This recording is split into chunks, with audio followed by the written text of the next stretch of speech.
Alright guys, so a bit of a different video here today. One all about loot boxes. Now earlier today I got this email which was regarding a petition that I signed which seeks to make loot boxes in the UK illegal. Not illegal, but push them so they're covered under the Gambling Act, which would make them illegal to be sold to minors, to people under the age of 18. So the video will be split into three parts. The first part will be an overview of what loot boxes are. The second part will be why loot boxes are, in my opinion, bad and negative for the consumer. And finally, the third part will be the future of FIFA points and how this report and the recommendations in the report will affect FIFA points moving forward. Now, moving on to what loot boxes actually are. Loot boxes are something inside a video game which will give him an advantage. Now, it may or may not give him an advantage.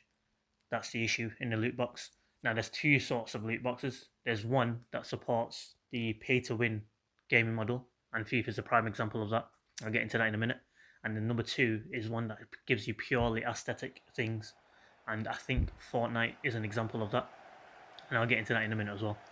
So, how does it affect FIFA? The way it affects FIFA is because it's long been known that as FIFA is considered an esport, which is laughable, but it is one of the ways in which competitive FIFA players get a distinct advantage over people like me, everyday people like you and I, is as soon as the game's out, they spend hundreds and hundreds of FIFA points. They spend thousands of pounds on FIFA points to open packs, which gives them players, essentially, and that's how they get the advantage.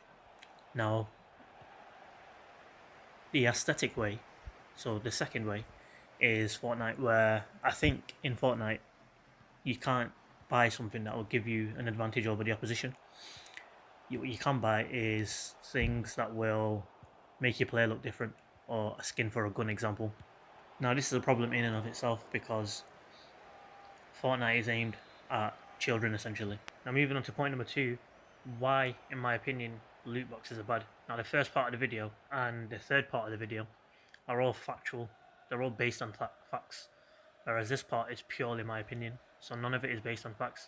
Now, I'd like to think it is the majority opinion, which is why this report was done, but at the same time, I can't present my opinion as a statement of fact. It is purely that, my opinion.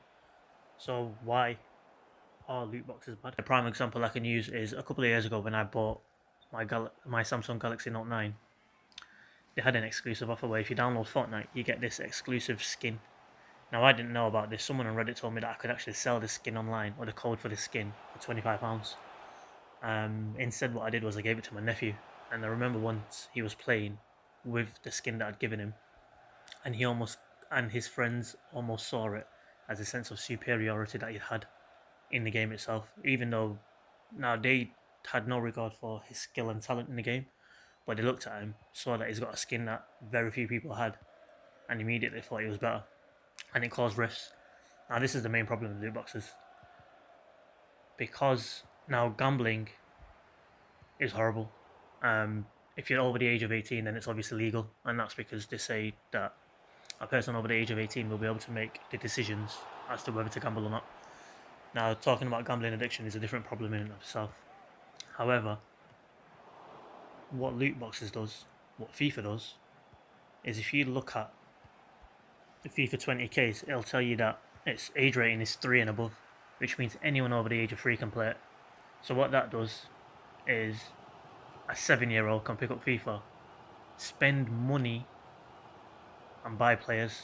Now think about that. A child can spend money, usually the parents, and buy players.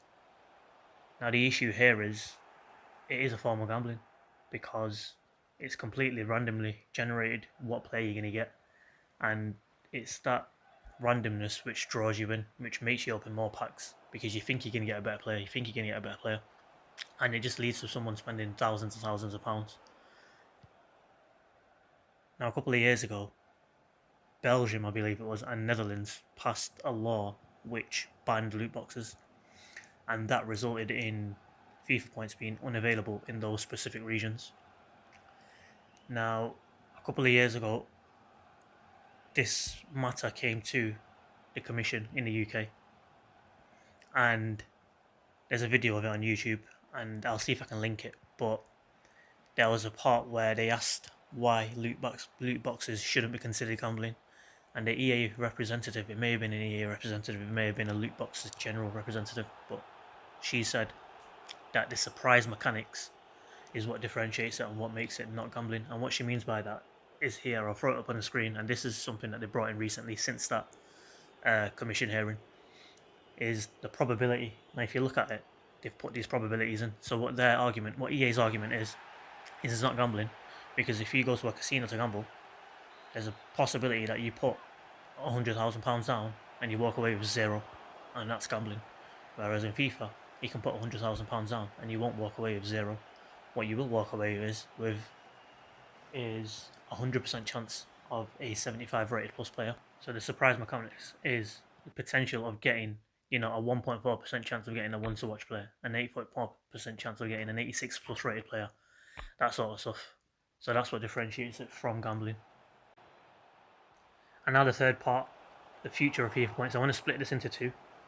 The first, I want to go into detail as to why it's important, because a lot of you will be aware that in Belgium and in the Netherlands it's already illegal. So what difference would it make if the UK made it illegal? And the second part, I want to go into why it's going to be an immediate change, and a bit of law, a bit of legal background in regards to the differences between regulations and acts. So the first part, why is the UK important? A lot of you may know that in Belgium and the Netherlands it's already illegal. Now, I'm not sure how FIFA works in those countries, but I think FIFA points, they're just not in the game. You can't purchase any. So a lot of it is to do with pack and play. The UK presents such a large market for FIFA that banning FIFA points in the UK will have a effect on EA in all territories. It'll be such a huge impact that there's no point them taking FIFA points out just for the UK version.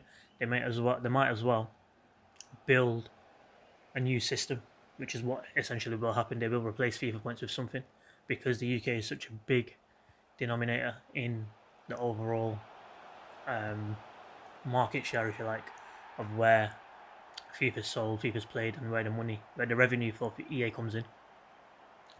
Now, what are the difference between regulations and acts? So the point of this report was to determine whether loot boxes would fall under the remit of the Gambling Act 2005, and they've determined it does. Now, in order to amend an act in the UK, it's a lengthy process. Just a brief overview, you need to get a draft bill of the new act, or the amendment to the act rather. Then the bill needs to go through the House of Commons. It needs to be voted on, debated. Then it needs to go to the House of Lords, again, voted on, debated. And then eventually it'll become an act in Parliament. And this process could take months. If you're lucky, it might take a couple of weeks, such as everything to do with COVID. But a lot of the time it will take months, and depending on whether other more urgent things are being debated, it could take years. Whereas that's a primary act of legislation, an act, whereas a secondary form of legislation is a regulation.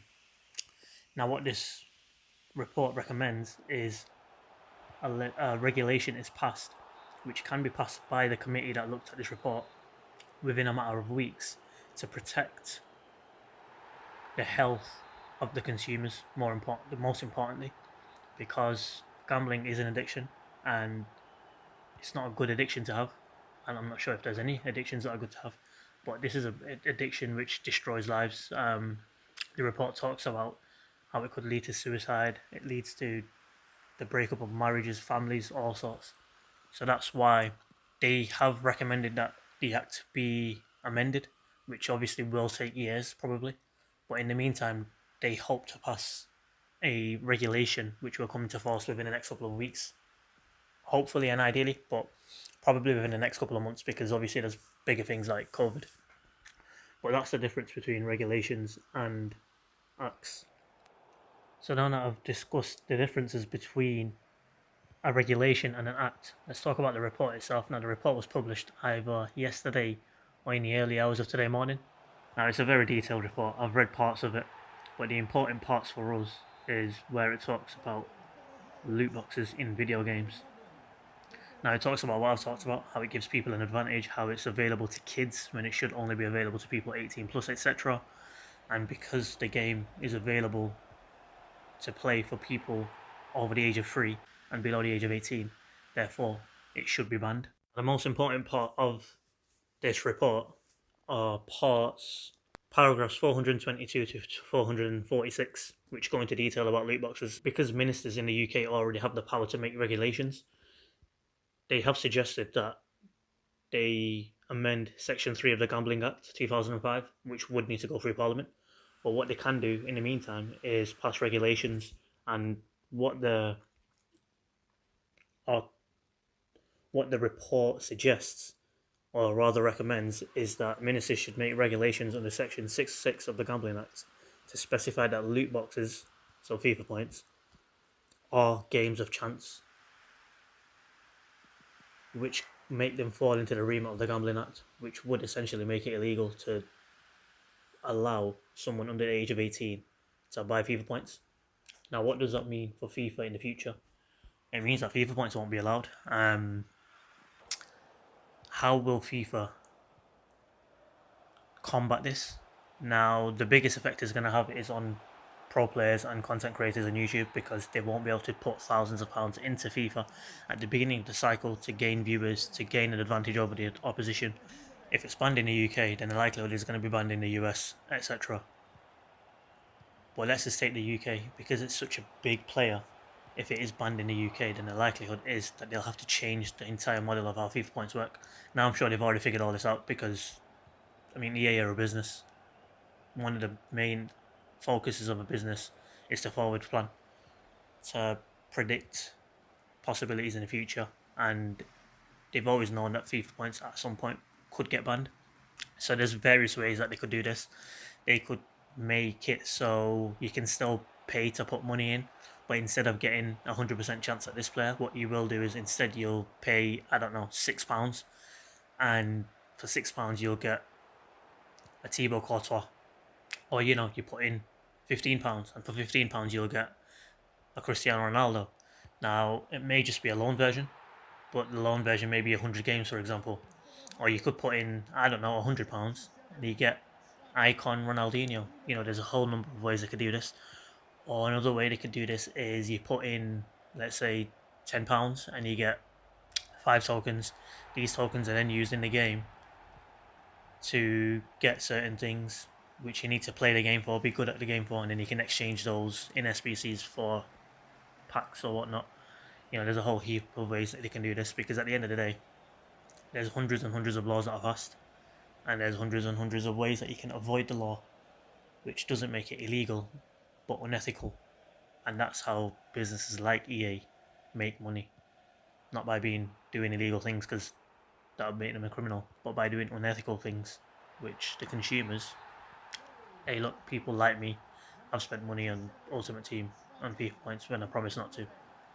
Is it an addiction? Probably not for me, because it's not affecting any other aspect of my life. But there's people out there who live paycheck to paycheck who will spend that money on FIFA points. Now, it's a decision they're making, yes, but over time that decision becomes an addiction. And then who's really to blame? Is it EA, or is it the individual with low self-control? But anyway, that's all I want to say about this video. It's an interesting article. I do suggest you read the report. I've linked it below. Anything else that comes as a result of this, I will, depending on how good this video does, I'll put another video out. But yeah, thanks for watching. If you liked the video, subscribe, leave a comment, check out the other videos, and until the next one, peace.